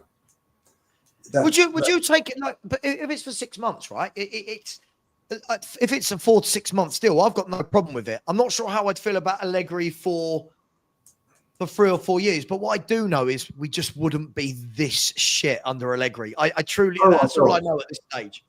Do you know what it is? I think it's the whole premise of flip-flopping from attacking football. I know you say it's not attacking football, but the premise of it is that we're meant to be now transitioning and bringing in players that are more attack-minded, or they're technical, they're more clever on the ball, as opposed to more defensive players like a Dragushin, for example. I know he wasn't bought for Conte, but he's more of a box defender. He might suit Allegri a little bit more.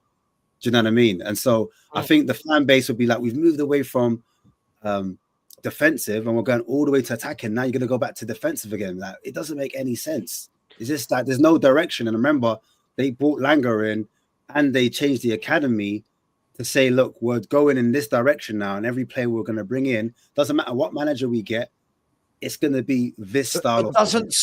Ash, doesn't circumstance. Dan had it spot on just now. in in a lovely world, in an ideal world, I completely agree, right? But surely we are in a crisis, and all kind of bets go out the window, and you go, right, this is, this is emergency time. This is where we have to go, right, hanker down, play it out. And even if that means 4 months, if someone says to me, for 4 months, we're going to play counter-attacking football with wing-backs and 3 at the back with Allegri, I'm all over it. I'm not, do you know what? And if Allegri comes in, I don't know about you guys, I'm not putting any pressure on him. I'm not saying you have to win the League Cup, you have to win the FA Cup. For me, just steady the ship and get to May. Just steady the ship, because we're a shit show. Well, do you know what it is? I don't think fans are in that mindset. They think if Ange goes, Allegri comes in, they're thinking more on a long-term project kind of thing. And they're like, that doesn't make sense. If it's short-term, then it's a different conversation, in my opinion. Sure. But yeah, I hear your point. To steady the ship, bring a manager in that's going to be more defensively mindset. Do you know what I mean? So we don't lose those, because I think the other argument is as well, we're not, apart from Liverpool, we're not getting peppered by every team. I think that's the other argument. It's not my argument, because I would disagree. I think we still give up a load of chances. I feel like we still concede a lot of chances. But a lot of fans I've heard, they say, oh, actually, if you look at it, if it's just Liverpool, we lost against 6-3. Every other team, we lose by a goal. If you look at our away record, it's like one of the best in the league. Do you know what I'm saying? In terms of conceding goals. And if you look at how many goals we scored, we're like top 3. It's madness. So doesn't make sense. It doesn't make any sense. So their logic is, when the centre backs come in, that's when, defense start to shore up a little bit. We start conceding less goals, because the way we defend also makes the fullbacks press a little bit higher up. And then that means we are able to turn the ball over. And that's the reason why we score so many goals, because we win the ball in their defensive third, which is our attacking third. And that's how we score some of our goals. But because we haven't got the centre backs that can play out the back, that affects the way we attack. It affects the way we press. And there's too many gaps all over the pitch, like the one you just showed, because the centre backs aren't on the front foot. They don't step up. They're not as confident. Am I making sense? So like Romero compared to, even though he has his moments of lapses of concentration, I get it. But in possession, Romero, when he's higher up the pitch and he's able to win that ball back, he can pass through the lines. He can drive with the ball through the lines. Mickey van der Ven can do that as well. With the ball. I'm not saying passing Mickey van der Ven, but with the ball, Mickey van der Ven can be a weapon. Do you know what I'm saying? And then also, when teams are trying to transition on us, we can afford to risk some of that spacing behind, because he's the one that cleans up. But I like to caveat my own point, and I know Box Office always says this, Mickey van der Ven's hamstrings, maybe going. Do you know what? Do you know what? Listen, I'm going to bring Box Office in. I've just got a few super chats to do, Alex. But can we be honest? Do you know who wants probably a more stable manager? We always go talk defensive or attacking. For me, I just think a more stable manager. I think Mickey van der Ven, more than anyone, would like a manager where he's going, thank you for not making me have to do 50-yard runs every 5 minutes tracking back. Let me get to some super chats. Big up to Mark Cook, who has said, and a Cookmeister, who said, big up to you, Savva, on 16K, so deserved. Thank you very much, Mark. I really appreciate that. And thank you to everyone who has subscribed tonight. We have flown past 16K today. And I couldn't quite believe it earlier. We're 2.7 thousand in the room at one point, which was brilliant for me, but really showed how shit Spurs were. The fact that many people wanted to come and see the meltdown, if we're brutally honest. Time to Dare to Do has said disgruntled fans around the world, they would get involved in change, but obviously too far to protest. They would be up to sign a position, give us back our Spurs. I'll be honest, Time to Dare to Do. I don't know what this means anymore. Like when we say give us back our Spurs, what are we doing? Are we going to the 60s? We go into the 80s. Like, what Spurs is it that we think we're getting before back? Levy came in, we were winning cups regularly, weren't we? Right, so we want to go back to Sugar. Let's get Sugar back. Let's see if he's up for it. Did we win under Sugar? When he's finished, Do you know By the what? way, Sav, I've got a couple of new viewers on today that have heard about you, Lewis and Nathan. Is it? I think it's Lewis and Nathan. Big up, guys. Will you subscribe to the show? Big up, Lewis. Big up, Nathan. Thank you very much. And watch out. Who knows? Maybe one day. Sorry, guys. Ethan and Lewis. It's Ethan not and Nathan. Lewis.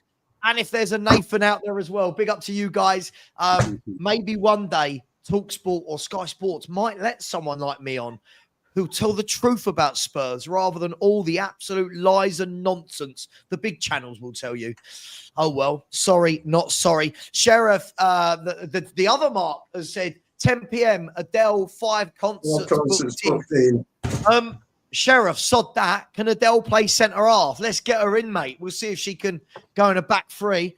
Big up to you. Thank you very much. And Scott Foxwell has said, hit the subscribe button, guys. Nearly 16K. Scott, past 16K. Hit that button as we go to 17K. Big up to you all. Mr. Box Office, welcome to the show. We've got 28 minutes of the show left. And then I'm going to send everyone over to Stell's show. Alex, there's no point me asking you a question. I'll just say go. Just what do you want to say?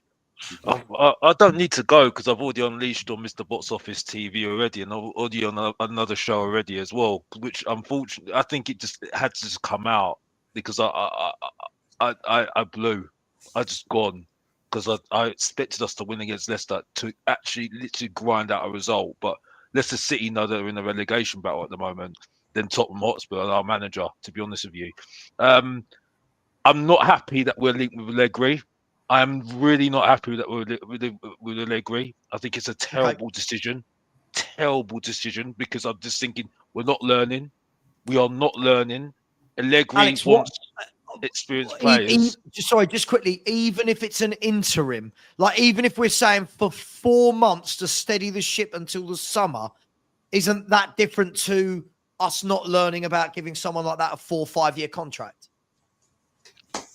I just don't see Allegri wanting to just do 4 months. You got to pay him a lot of money to do 4 months. He's out of work. work. What I mean? Well, he might be out of work, but you got to pay him a lot of money. I just don't see him lowering his standards to come at Tottenham, right? Who are not a big six club at the moment. They need to start knowing their place at the moment. I think we need to start thinking like a Brighton, a Bournemouth. Look at managers that are going to coach. And I think that's what we need at the moment. Someone who's going to utilise the players that we've got at the moment. Yes, okay, Allegri might be good for the defence, possibly, because he may teach him how to defend. But for me, he needs players right now that can do the work right now. Experienced players that he had at Juventus. I don't see that with our club at the moment. We're getting players in that need to improve, that need to Can I ask you a developed. question, Alex? Let me ask you a question. Just a devil's advocate, sitting on the fence. By the way, Allegri's not my first choice, but I think the difference is if you bring someone in for 4 months, I'm not worried about the coaching in 4 months. What I'm worried about is just getting a well-drilled team, right? If I said this to you, Alex, if I said we were going to play whichever keeper in goal, I still think Vicario. Kinski for me, again, I didn't think was very good today, but hey, he's a young lad. Thought he was really poor for the goal, if I'm honest. If I said to you, Vicario, with Dragusin, Van der Ven and Romero as a back three, with Porro and Adogi as wing backs, a solid 2 sitting in front of them of Basuma and Bentancur, James Maddison in the hole, and then Solanke and Johnson or Solanke and Son as a front 2 under Allegri for 4 months, that type of thing, do you not think he'd get the best out of that and that 11 wouldn't lose 8 games out of 10 in the Premier League? Yeah, I think that's what we've all been saying, haven't we? Really, from I mean, not from with this team, but from last season, this team would be suited to a back three anyway. Like this, something like this, Alex. Yeah. So something like that. But I do see your point, but I just don't see. It's a difficult. Listen, I see the point. I think if he wants to do it for 4 months, I would take that on. I wouldn't keep him long term. I just think, to me, we need to start learning from our mistakes before, because I said from that very get-go that we shouldn't have sacked Pochettino, let alone sacking him for Mourinho. We should have got somebody in who's similar to Pochettino. I think that's what we need. That's what we are. That's what we are as a club, because that's what the ownership, that's what a coach can fit to what the owners are like. Our owners are like, who are not leaving. So this is the thing. It's like, you need to know what you are as a club, and that's what we are. The players, like, there are players like was it Berval, Archie Gray, Mikey Moore, that need game time, that have got some good experience next to them, that they can learn and be nurtured into this team so they can grow. They're not learning anything from right now, and I think, unfortunately, they're going to get a very hard culture shock with Allegri. That's the thing. I don't think the players that match up to what we got at the moment. But I get your point. I hear your point, Savva. Don't get used to it. Don't get used to me saying agree with you. Oh, Alex, Alex, you agree with me all the time. Don't give it the big one on my channel, yeah, mate. Yeah. Oh, yeah. Sometimes you got to take the spoon with me. You know what I mean? So, Sam, accept it, because I never say that to you. yeah. So it's like, but in saying that, I just think it's a big mistake, and I just think. I give it to I need to get the answer from you, Alex. Is it again? I'm not going to champion Allegri, by the way. This is just the name we're using. Is it a mistake long term versus, if I'm saying to you, for February, March, April, and May, a 4-month gig? Is it us not learning, and is it a mistake for 4 months? He could shit house in ways. He could go to Anfield and shit house himself to a 0-0, and we're in a League Cup final. Ange goes to Anfield. I think we concede 5. 4 months, yeah. 4 months. 4 months short term. It's a good thing to do. I hear what Alex is saying. I completely get it. If it was an ideal world, we'd have someone like Areola coming in, a coach, right? That's what we would probably choose. But they can't make that happen right now. Maybe that will happen in the summer. So look, what's his name? How do you pronounce his name again? Allegri, yeah. He's safe option, I think, for the I think short term it's a short. To answer your question, it's a good option for a short term. I'm not going to enjoy the football though. I'm not looking forward to the football, no. But at the moment, beggars can't be choosers. At the moment, we need to get ourselves out of trouble. That's the main thing at the moment. We can't get relegated because we are free falling at the moment. So that's like what getting a payday loan, Alex. Yeah. It's like if a human being is in real financial trouble and we're going, well, I don't want to do this because I don't want to get in more debt. But hang on, I need a payday loan to get out of this for 4 months. Listen, somebody here has said this, and this is quite funny because someone here has said that they said, Sav, where is it? Sav, the thing is, Allegri could come in. Here we go. Allegri could come in, win the Europa League, do well with us in the league. He'll end up being here longer than 4 months. I hate to break it to you. If Allegri comes in, wins the Europa League and gets us further up the league, I've got no problem with him being here longer term. Like that's cool, right? Isn't that what we want? Like if a manager comes in and we go, hang on, this guy's just won us the Europa League. I mean, look, I know this is all Lubo. Look what you started. All your Allegri. But Savva, the only problem with that though, if he does do that, expect expectations to go up and expect him to start saying to the board, I need players. I need top players now. You know what I mean? That's the problem, because we know what happens when top managers say we need top players. That's my issue at the moment. You see what I'm saying? Because we know where this is going. If he does amazing like Conte did with those players that he had at his disposal to get Champions League, he's going to say, well, I've just done that right now. I've saved your ass. I've got you a cup. I've done this. What are you going to give me now? You know what I mean? What are you going to give me? Yeah, but we're saying it like we know him. For all we know, Max Allegri might turn around and go, well, hang on, I've got some things lined up for the summer. I've got nothing to do till then. The wife's getting really bored of me. Sure, I'll come and give you 4 months of my time. Look, again, I'm not. as I said, Alex, I'm not going to die on a hill for Max Allegri. I'm not. No, I'm But not having an argument. I'm just came on to say my. Yeah, no. I agree. To say this right now on the show, because you know I'm not good in the chat. I can't be asked for the chat. But Yeah. everyone, big up to everybody in the chat, by the way. Thank you for subscribing to Savva's show, by the way. We all love you, Savva. But the point I'm making is, right, it's just that for me, if I look at my feelings at the moment on this, right? My intuition, it's not a good decision, because it's just going back to what I said when we sat Poch. We should have got a coach in, and Allegri, Marco Silva. I don't know why we can't just approach them. And I think for me, that just shows me that the club don't know where they are as a club. That's the problem for me. You know what's funny, yeah? People that like Maddison, he ain't getting into that team. He's not going to be getting into Allegri's team, in my opinion. I think the way he plays, similar to like what Conte did with the 2-man midfield, I don't think Maddison's going to be in that team. Defensively, they like to be strong. They like the other players to have the other teams to have the ball. He's not possession dominant. And then he waits for that team to tire, and then he pounces. That's more his style. So is Maddison physical enough or defensive enough for Allegri to trust him in a relegation battle? I think Maddison gets pushed off. That's just my opinion. Sure. Look, but you know what? If you've got a manager that comes in and finds a system that works, so be it. But the problem is, this guy's been messing Maddison about all season, and Spurs don't look like they've got a single bit of creativity when Maddison's not on the pitch. Look at today. No, I keep again, Bergvall. I'm not blaming Bergvall. He's a kid. Bergvall, he's not ready for that job. He's not a creator like Maddison. You know, Sarr, Bentancur, we're at home to a team worse than us, 7 defeats in a row.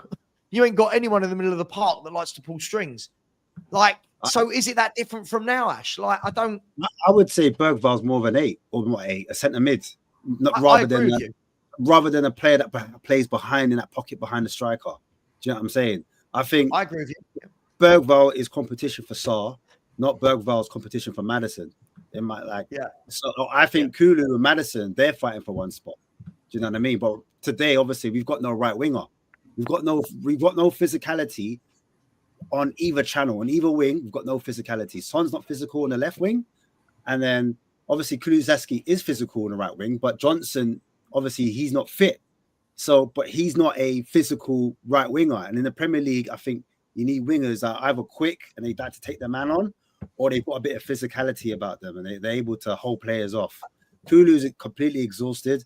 And I think Maddison and Kulu are fighting for that secondary 8 or that 10 or that centre mid, that second mid position, in my opinion. So that's where, and I think Ange prioritizes or favors physicality over like someone like Maddison, who doesn't have that much physicality. He's quite flimsy, in my opinion. So I think that's what it is. By the way, Blissy, I'm all over it. I'm at the stage I would take Ian Holloway over this. I genuinely believe this is the worst football manager I've ever seen in the Premier League. Think of a manager, he's worse. Can I just say, guys, I want to talk about this for the last few seconds, right? We've got 15 minutes to go. Thank you very much for your time tonight, guys. I know it takes you away from your loved ones. Maybe they're quite happy with me, so you're welcome, loved ones. Ange said this just this week, and this has got to go down for me, guys, as the most deluded comment in football I have ever seen from anybody in the professional game. Ange Postecoglou had the cheek of him to come out and say Spurs are in a better place than when I arrived. After Tottenham Hotspur are in our worst form for 75 years, the manager said this. Guys, I mean, if that he should be sacked for that alone, shouldn't he? What was he thinking? Oh dear, we're such a banter club, aren't we? Oh my god. Oh, Paddy Power love us, Dan. Paddy Power love Tottenham because we're so easy to mock. It's just got beyond funny now, isn't it? Oh, it's so bad, so bad. Who is this guy, Ange? Where did we get him from? The only logic I can put on it is when he took over. Obviously, we finished 8th or wherever we finished, and it was the club was toxic, you know. And he came in, when he did come in, the first 8 to 10 games, the results were positive, and we were in that kind of top 4. We were on top of the league. We were top of the league in the first 10 games. So, and then we finished, obviously, we didn't finish well, but we still finished in the top 6. We finished 5th. So then maybe he's talking about that part and trying to, like, I don't know. Oh, He's trying to, hang like, on, that's put Matt. his In way. your spare time, are you part I of the don't- PR machine at Tottenham? Listen to what you're coming out with. You don't Bro, that's believe the that. only logic I can think that he might be thinking. It's not what I think. I think that's the only logic that, because I'm thinking, brother, I when I first saw it, I started laughing as well. I said, bro, When did he say this quote, Savva? When This did week, it come out? The other day. It was. Well, it was the What, other in the press day. conference. In press conference after the game. Yeah, it was the press. It was after the. If I'm not Hoffenheim. wrong. I think it was. Yeah, after it was after Hoffenheim. Yeah, it It was after Hoffenheim. He said we're in a better position now than when I arrived. He said a people lot of things that are dodgy, though. He said a lot of things. No, but people eat it up, bro. I'll be honest with you. But that's what I'm saying. The only logic I can think, because I'm trying to think how he's thinking in his mind, because obviously he believes in his source. If you're that manager and you're arrogant, you have to be slightly deluded to think you can move Tottenham from where they are to become title contenders, because that's what he said. I always win in my second season, but before he said that, he said, "I'm gonna look. I don't want top 4. I want to win. I want to be, a title contender with Spurs." That's what he said at the start of the season. That's what he was talking about. So he has to be slightly deluded. He has to be. I think he's gone. I think he should go. I think it's when rather than if now for me, because I think I think it's now really for the club now. This is where I blame the ownership, because this is where I have an issue with this whole thing with Allegri. It just looks back on what they said at the beginning of when Ange came in, the planning with Simon Davis, Paratici, and Gabardini, and now Lange and Scott Munn. They were going to start this process of this is the way we're going to be playing from now on with Tottenham, and the structure in place now with everyone playing the same way. If you're going to get Allegri in, that's going completely away from what you said at the beginning of your process when Ange came in, right? Because Simon Davis said that we're going to play the way that we want to play the whole, from all the ages up to the first team, right? So when you're doing that and doing what you're sacking Ange and not sticking to the philosophy, getting somebody who's got a similar philosophy to what Ange had, but maybe a better coach that can develop players, I start to question again, what are you doing? Yeah. Right? Because that's what I've been hearing. ITKs are saying the reason why we're not sacking Ange because the structure's not in place. It's been 18 months. Yeah. It's been 18 months. And the fact they haven't sacked him, which is why I said they've backed him through a hard time, which is what I said back in June, right? That's why I couldn't blame him. But the blame will be back on Levy again and Scott Munn, because he's employing all these people. Why has he not got somebody in place right now? Why has he not had somebody in mind, like Manchester United with Amrin when Ten Hag was playing up, like West Ham when their manager wasn't doing anything? The director said, we need to get Graham Potter in. You see Everton, we need to get David Moyes in. It's just ridiculous. We should have had this already in place. We know exactly what we need. It's just that we just think we're all big. You know what it is, bro? And that's why I wasn't sure if he'll be sacked before Liverpool, because obviously we got rid of Mourinho before the cup final. And I thought that the board didn't want to get beaten over with the stick with the same thing that we got rid of a manager before having like a semi-cup final. Do you know what I'm saying? So they wanted to save face and say, look, we'll give him the cup, because the cup's only 2 weeks away, if that, and then they will make that decision. So then people can't blame them and say, look, another manager that's gone. And remember, they're hiding behind Ange. Once they get rid of Ange, what have they got to hide behind? Do you see what I'm trying to say? So in their best interest is to kind of keep him around, because then like they're not culpable as much. When they take Ange out of the firing line, then it's like all fingers are at them, like Ian was saying, like Salubo was saying. So they were singing in the stadium today, though, weren't they? Loudly, very loudly. In the stadium. And last time that happened, Nuno got sacked that weekend. So whoever comes in, whether it's Allegri, Terzic, whoever, we've got to get someone in quickly. Yeah, A, to organise the team. B, because the team need a boost. They obviously are not playing for him. They don't believe in his tactics. Right? You've got to have organisation. You've got to have players that are not being killed through training, not being killed through games, proper rotation. I mean, how many more reasons are there? Seriously. I mean, apart from the fact that if Spurs do get relegated, financially, it's pretty catastrophic. With the debts you've got, the money that will be lost. I don't think horrendous. I don't think we'll get relegated. Why? Where do you see us winning another game, Ash? Seriously? Yeah, I hear it. I hear it. I hear it. With me. I'm putting I hear it. I hear it. Like there's a lot of games that are tough, but I'm just saying, I just don't think Spurs. I just can't see it. I could be wrong, bro. I just can't see it personally. But there are a lot of things coming up. Nobody's Look at the table. I can't see that Wolves and Ipswich can overturn that gap. Look at them. They're not winning games. If Wolves and Ipswich, right, and bearing in mind Leicester have won 1 in 8, right? For them to overtake us, Ash, look at how many games in a row they'd have to win to overtake us. I just can't see it. I genuinely can't see it. I feel like I don't want to be reactionary. That's what I'm saying. I know we're having bad form, and it's like 7-8 games on a trot, and it's unheard of. We're in president's situation right now, but I just feel like the players that we've got, and as Savva's already said, if someone comes in, they'll be able to turn that around. Do you know what I mean? Whether that's Ange or someone else, they'll be able to turn that around or push us up the league. Do you know what I mean?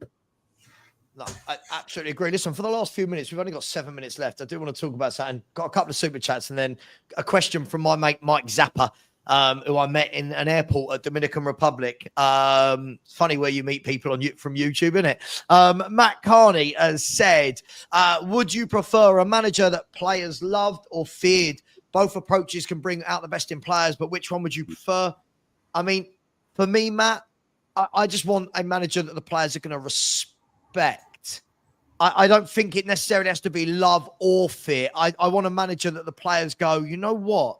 I believe in this. I like what this guy's doing. He gets the best out of me.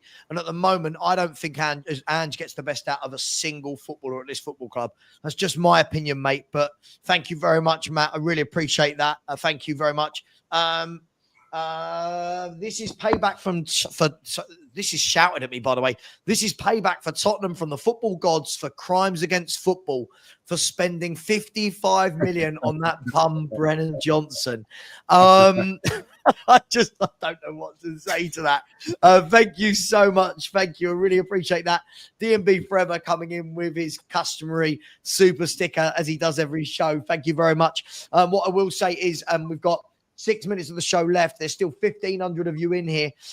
Let's see if we can get another 30, 40 subscribers and really get that flying. Please subscribe to Spurs Kings TV. Please subscribe to Mr. Box Office. Please subscribe to Spurs Danalist as well. That would be absolutely great. And if any of my mods would put their links in the chat, that would be amazing. And thank you so far to the 674 people who have liked the show. My man, Mike Zappa, has said this, and can we all have a guess at where Ange will be employed next? Now, this will tell me a lot about what you guys actually think about Ange's ability as a manager. Who shall I pick on first? I'm going to go with Lubo first. Lubo, if Ange is sacked from Spurs, where do you see this superb, attacking, free-flowing manager turning up next? I think he will be doing research for Football Heritage TV. I'd love him on the show. I'd grill him. I'd just grill him. Come on, Lubo, give me a team. Where would he be? His age, probably with, I saw a 12 million payout if he gets it. I think he'll probably retire, go back to Australia. It's 59, gets 12 million in his bin. Thank you very much. Go and enjoy my life. Fair enough. Right, so He's so bad, Mike Zappa, that he's not getting another job. Alex, what sort of level do you expect to see Ange? Top half of the league, back at Celtic, that sort of level? What are we talking about? Tamworth. Maybe Championship. I'm not being funny. I don't reckon. I don't rate him. Can you imagine him, Alex, in the Championship with, what is it, 46 games a season? Is it in the Championship? Yeah. 46 games, playing every 3 or 4 days, playing that wide open in that league. Can you imagine what he would do to a Championship team? Awful, absolutely awful. But he might actually get somebody promoted, because sometimes you can get away with certain things, can you really? But I mean, I just don't see any other Premier League club getting him. To be honest with you, maybe a lower league club, maybe in the Premier League. But I think I'm being very kind, because I just don't rate him. I've never rated him, to be honest with you. You know what I mean? Okay, so. Fair enough. Dan, what sort of caliber do we see Ange at next?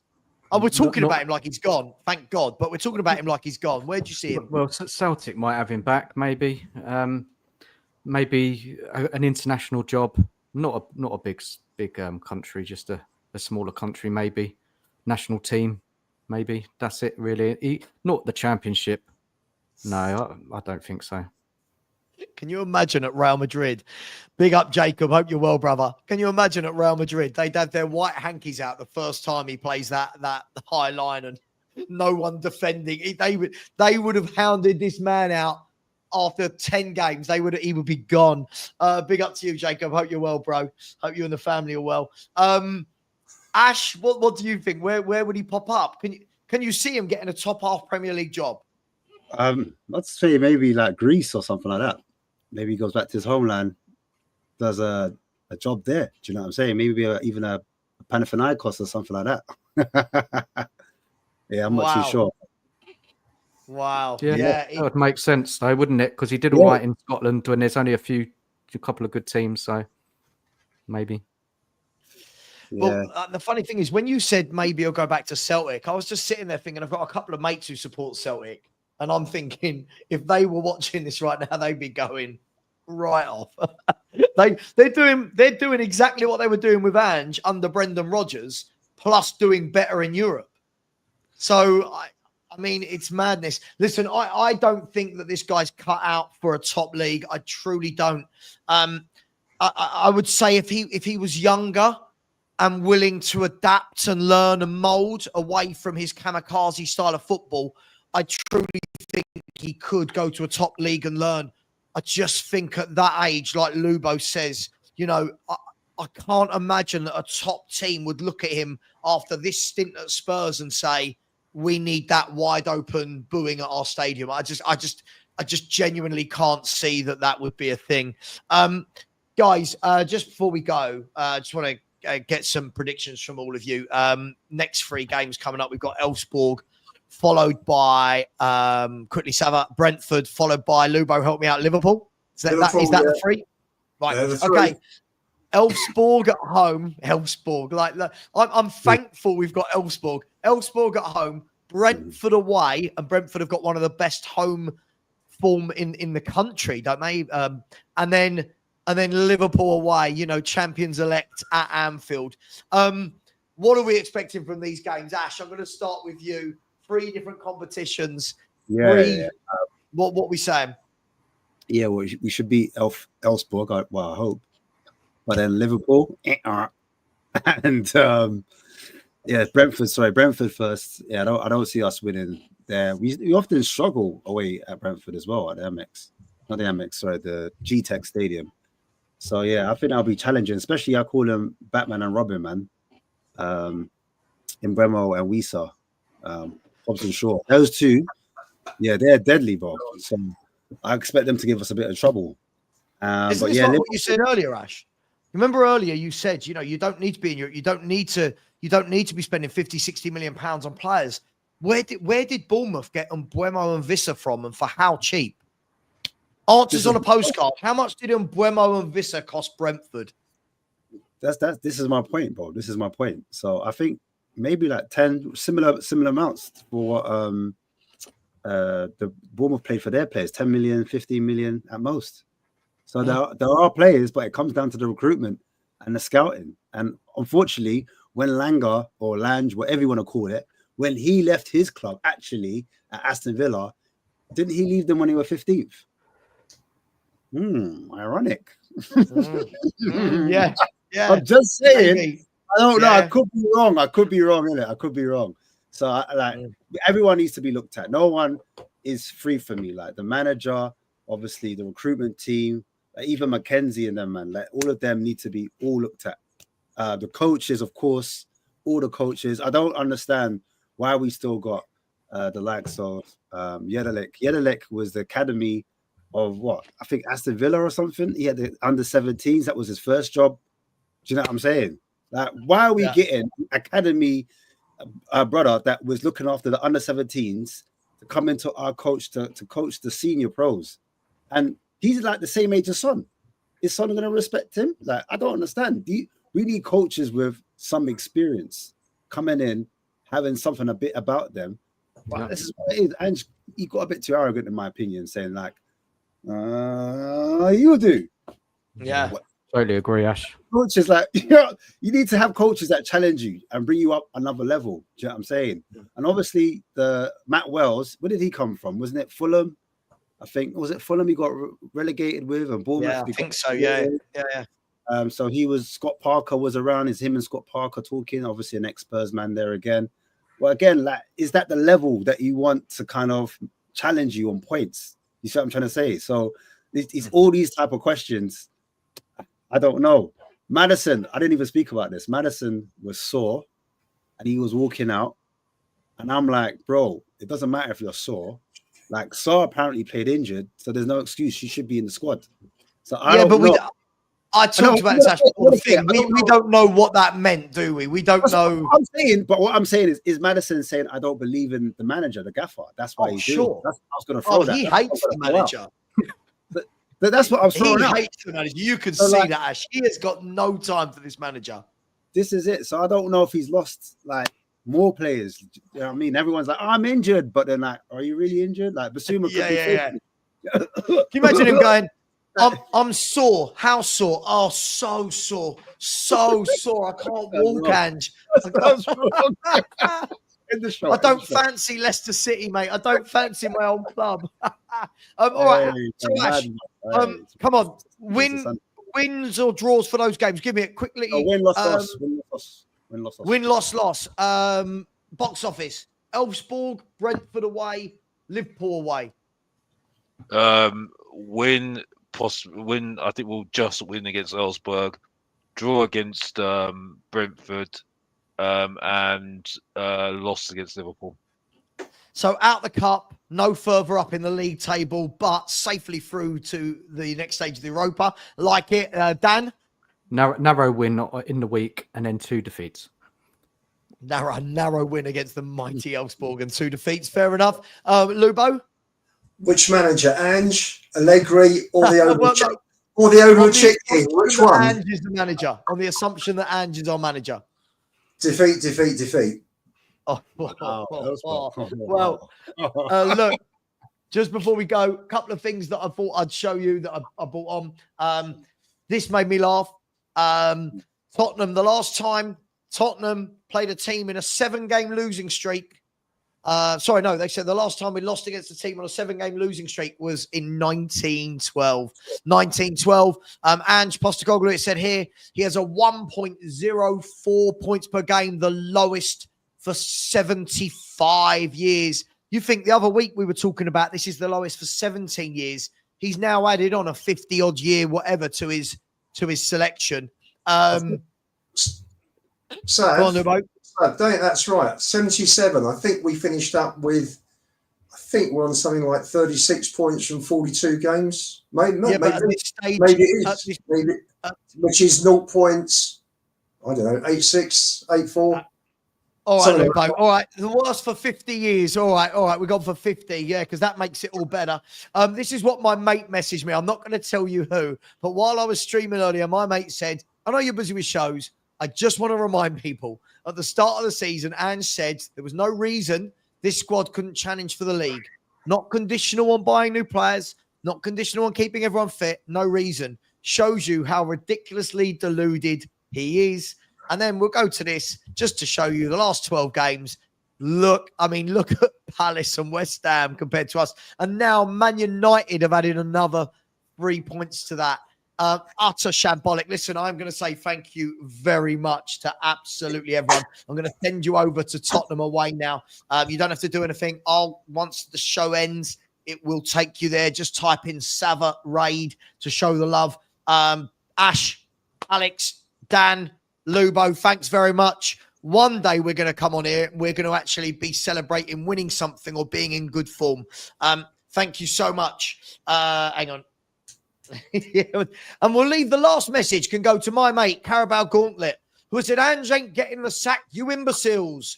I hope you lot go down, you muppets. On that note, thank you, Carabao Gauntlet. We love you too. Take care. And as always, Enoch out, Levy out, Ange out. And come on. you Spurs.